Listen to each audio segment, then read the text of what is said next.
খুব সুন্দর পরিবেশ এখানকার। হ্যাঁ, কিন্তু এখন গ্রামবাসীরা খুব ভয় আছে। সন্ধ্যা নামলেই রাস্তাঘাট ফাঁকা হয়ে যায়, জঙ্গল থেকে ভয়ঙ্কর আওয়াজ ভেসে আসে।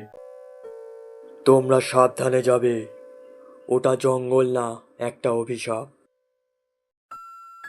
ওই অভিশাপ মেটাতেই তো আমরা এসেছি। আচ্ছা, আমরা এখানে কি খুঁজছি? একটা কালো পাথরের বেদি। ওই দেখ, একটা পাথরের বেদি, আর সামনে একটা ছোট মন্দিরও আছে।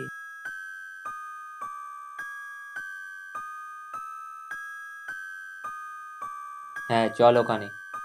মন্দিরটা তো অনেক পুরনো মনে হচ্ছে। কোনো অপদেবতার মন্দির হবে। এই গ্রামের বাসিন্দারা হয়তো বানিয়েছিল।